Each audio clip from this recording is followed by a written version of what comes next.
the H.A.T.A.E podcast.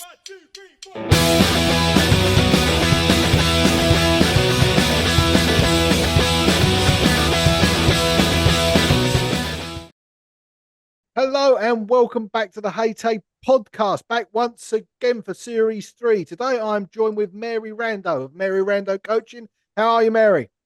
I'm wonderful. Thank you so much. Wonderful stuff. As usual, we do not mess about on this podcast. We get straight into it. So, Mary, how did you get involved in the hairdressing industry? Well, my family has always been in the industry. So growing up, I was exposed to it. My grandmother's in skincare. I had cousins that were hairstylists as well. So I just was exposed to it. And then I wasn't great in school. And I just decided, like this is a great opportunity. I love working with my hands. I love doing hair. So let me just go to beauty school. So I graduated high school, went immediately into beauty school and loved it. That's fabulous. So when you went into it, did you go sort of the cosmetology school, then into a salon, or did you do sort of cosmetology school, then an apprenticeship, or how did you go about it? I went to cosmetology school and then I went into apprenticeship. Okay, great. And were you at the same salon for a long time? I was actually at a couple different salons at the beginning. My beginning was not glamorous. However, I did land an assistant job at a salon. I was there for 3 years and I did love it. But it was just around the time where recession kind of happened and it was kind of tough to get a chair. But eventually I was able to find a little smaller salon and was able to build up a clientele there. Yeah. And how long did you think you've I'm assuming you come out 2007, 2008 when you're saying around about when it was all going a little bit wrong. Did it take you long to build a clientele after that? No, no. Once I was able to get a chair, I landed in a salon that was around like a college area, and we really kind of figured out how that clientele worked and really built a business around that. Yeah, absolutely. I mean, that's a great place to be, isn't it? When you're a young stylist, being around other young people. If Yes. you're in a college, university town, there's obviously a little bit more creativity involved, and there's a little bit more fun stuff going on. Is that something that you enjoyed doing, sort of working with that younger clientele, is sort of around about your age and whatnot? Yeah, they were around my age. And what would happen is we decided to kind of cater our business around them, like I just said. And so that meant that, college kids, they like to go out at nighttime. And the salon that I was actually at was on a street that had a bunch of restaurants and bars and stuff. So we actually were able to stay open later, and then they would come and get their hair done, and a bunch of us would kind of just like cater to them. I would do their hair, they'd get their nails done, they would in and out within half an hour, 45 minutes, and on their way to go socialize at the nearest restaurant or bar. Absolutely. Hair and nails all taken care of and straight out the door afterwards. That's the way Yes. forward, isn't it? Yes. Absolutely. Time management at its finest. Yes. So how long were you at that salon for? Oh, I was at that salon for probably about 2 years. And that's when I decided that I was going to move down to Florida. I'm originally from Massachusetts. And that was when my family was all moving down to Florida. I'm still in Florida now. And I just, decided it was time for me time for a change. What was it, the family moving down there that was sort of the spur to move to Florida, or the better weather, or what was it? Actually, the combination. I wanted to change. My grandparents had a condo down here in Florida, and we used to vacation here. So I just knew it was a beautiful place to live, and it's lots of fun. And I just wanted to change it with the weather and just be closer to family. So up and I moved. Yeah, absolutely. How did you find it with the transition from moving like that? So moving down from there, you've already built your clientele, you've got yourself established, and then you've decided, right, we're moving again. Because I've done it a few times in my life, and I know it's not the Oh, easiest thing to do. So how did you find that transition? Was that something easy? Obviously, you had family around you, which doesn't hurt. But was that I, was that something you found that worked quite well for you? well, actually, leaving all of my clientele behind, that was hard. Saying goodbye to over 100 people, like, 10 times, 10 people every day. It was a lot. It was very emotional. The actual move personally, yeah, I mean, it was a little bit emotional for me too, but it was more so saying goodbye to my clientele and having to start over because I knew how hard I worked to get that clientele and how um, it's just the steps that I had to go to do that. And just really, I specialize in retaining your clientele. And that's just something that I was so upset about leaving and having to start over again, but I knew I could do it. Yeah, absolutely. It's one of the difficult things, isn't it, with this job? It is you spend so much time building a clientele, gaining a reputation. Then, should you decide to move or go Yes. elsewhere, Hmm. it's all of a sudden you're starting from scratch. And I think a lot of people don't quite appreciate that. It's not like a, let's say, a marketing job. You could be doing that in New York, Florida, California, wherever you are. You just go to the next marketing job, earn the same money, if Right. not more. With Hmm. hairdressing, you have to move and go straight back to scratch again. So, Yeah. did you use the same sort of methods to build your clientele in Florida, or did you use another method or work slightly differently? I would say I use the same like fundamentals or foundation of client building. Giving the best important thing is to give the customers the best customer experience. That's number one. Easy, will go anywhere, anytime. When you're moving to a different salon. Now, I ended up landing working at a hotel where, there was vacationers. They would come and see me, once and one and done. That's it. And then, or I would do a lot of bridal parties. That was like huge for me at that hotel. And I really did love specializing in bridal. That was so much fun. Yeah, absolutely. How did you find that working in a hotel? Obviously, it's a very transient, sort of Whew. footfall clientele, so to speak. There's obviously people who live around there, work around there, will Yeah. come and see you. But Yeah. as a general rule, it's a very transient clientele, isn't it? Very transient. It's like I said, I've met them once and that was it. Or they would come every year and I would see them once a year. So that was always fun. In February, this person could be coming in around that vacation time. There was a lot of groups that would come in each year. That was a lot of fun to see the different groups, and they would have special events that go on, like a cowboy one or like a glamorous night. So you just get them all dressed up. It was definitely a lot of fun. Yeah, so there's a lot more updos and a lot of Oh event yeah. styling, that type of thing. Was that something you Mhm. had done previously in your previous salon? No, maybe like once a year I would do something like that. And actually, when I was hired, they're like, "You're going to have to do events." And I'm like, "I don't think so." And they're like, "You're going to have to because that's part of the clientele." I'm like, "All right." Then they just threw me to the wolves, and that was that. I just ran with it. Yeah, see how you get on. And how long did you stay at that salon for? Oh, I was there for 4 years. Oh, so a little while then there. Oh, yeah. Yeah, I Yeah, loved it. Hmm. absolutely. And then where did you move on after that?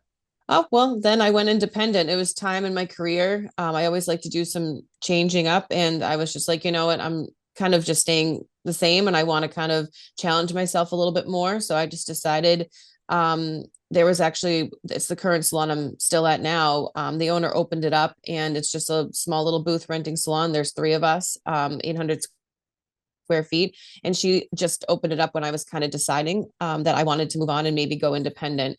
And I just walked in and introduced myself. And a couple months later, I was there. So still to this day, I'm an independent booth renter. And I had to, again, rebuild my clientele because a lot of my clientele was like hotel guests. I did take my locals with me, but still like I needed to build up again. And I had to do all of my marketing myself. I had to learn everything myself.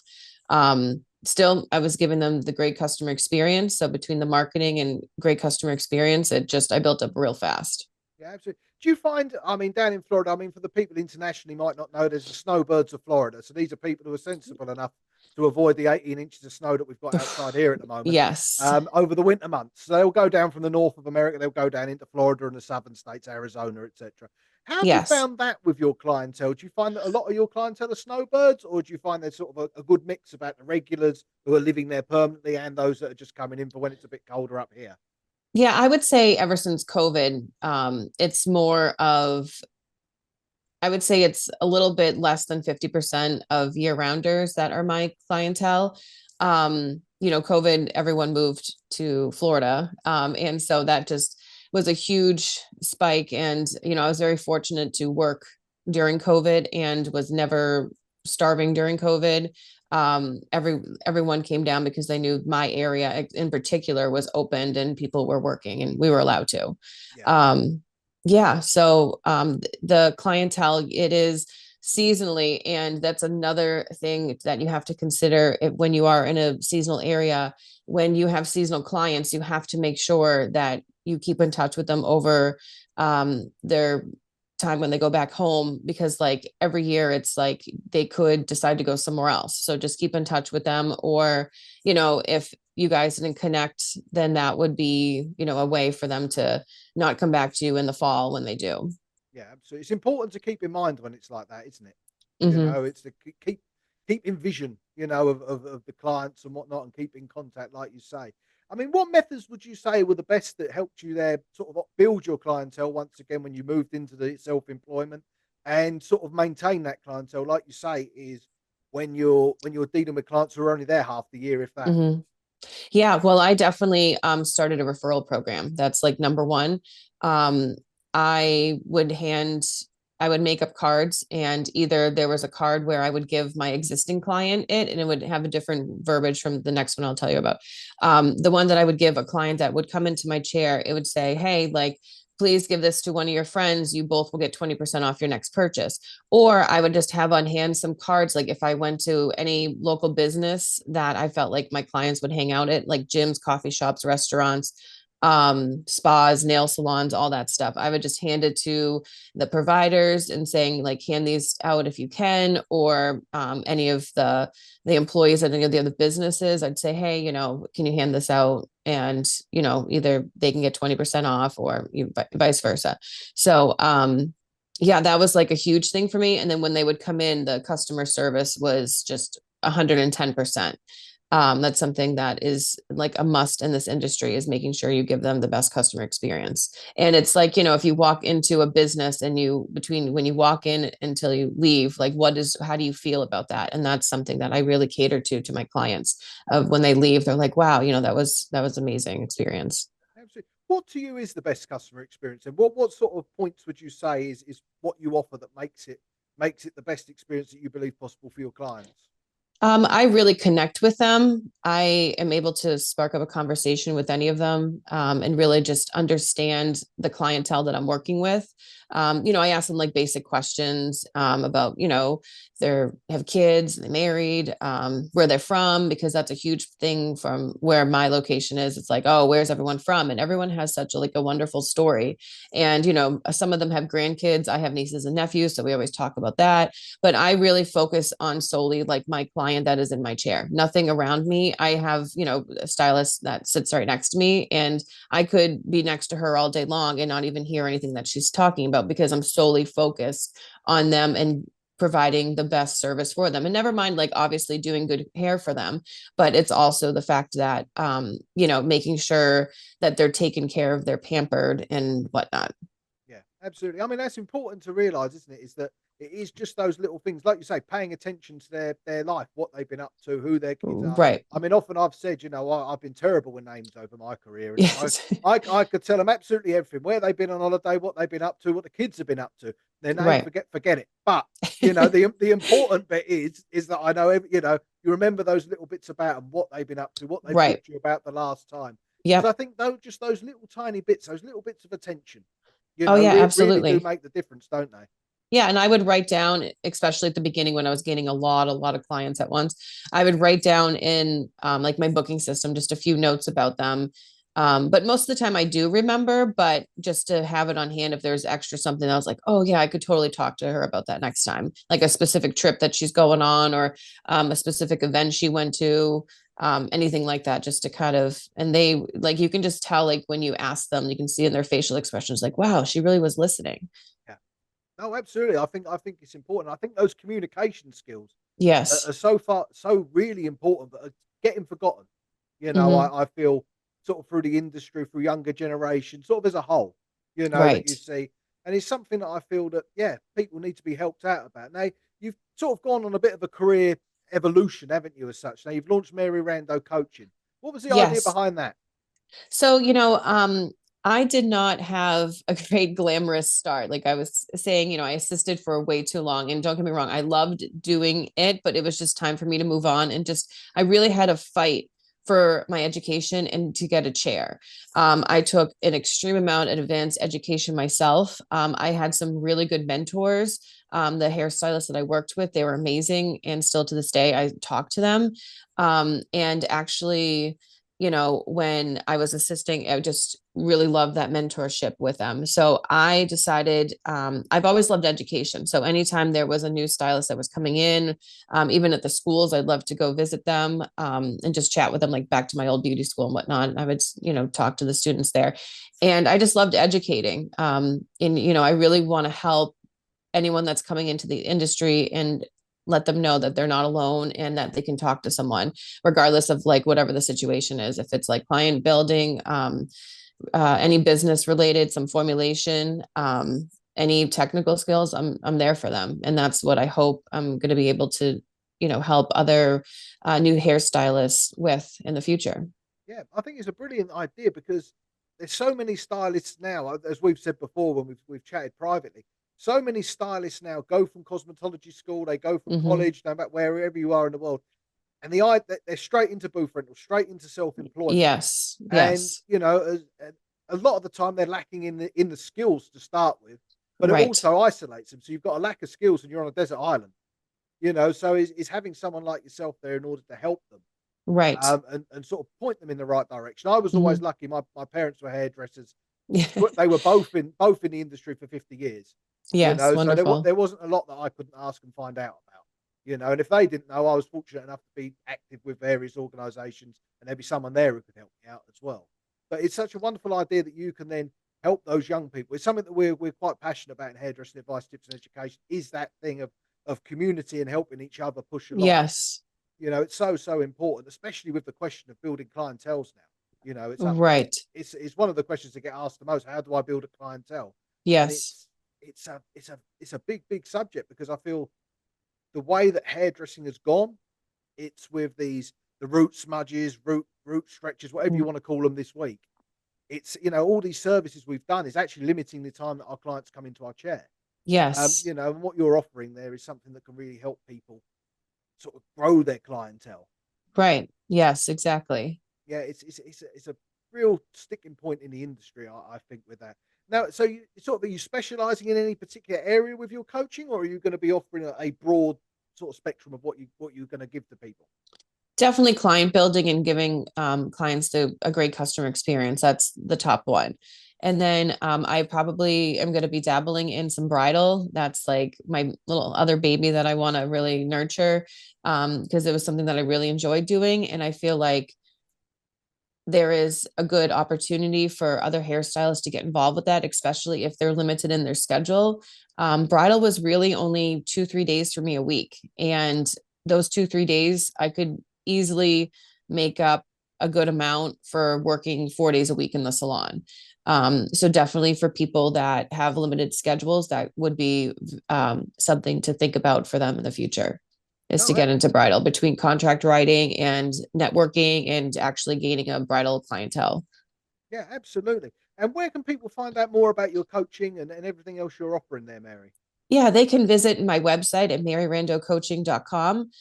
They can certainly follow me on Facebook or Instagram at Mary Rando Coaching. They also can email me at Mary at maryrandocoaching.com. Perfect. So what I'll do is I'll put that all in the program notes and the links and whatnot else, and on the post that we're going to put out about this. And it's great to have you on board with hairdressing advice, tips, education. I feel like I say, is you're offering a valuable asset to the community by, helping people build clientele. You've done it several times, haven't you? Oh So yeah. it's something you've got a Yes. lot of experience in. It's something that you're aware of all the little tricks and all the little bits you've picked up along the way. So Yes, absolutely. what would you say would be your most invaluable piece of advice you could offer a new stylist who's just qualified, just going out on their own and want to go forward? What would you say would be the most important thing you could advise them on? I would definitely get into a salon that has a very structured assistant program of what they're going to be teaching you and the milestones of it. So, like, they're going to teach you this and they're going to get it done at this particular time and pretty much show you that you have a future at the salon. That's really important. And also, working in a salon that has multiple different stylists and different levels there. So you're able to kind of see and learn from them as well, and hopefully get a mentor from them. And also, of course, maybe even having a mentor such as myself, that isn't in your salon, so you can kind of talk with them. No, absolutely. I mean, that's a very important point you made there. Is find out what you're getting first, and then making Yes. sure they stick to it as well. Because Yes. we've all been there before. Someone offers you the world, and then all of a sudden, the world is Yep. not there. Yep. As you then become stuck and jaded and whatnot, which I think Yeah. then leads to the crisis that we've got in the industry. Yeah. And one more thing, too, I forgot to mention is that do not rely on anyone but yourself for your education or your career.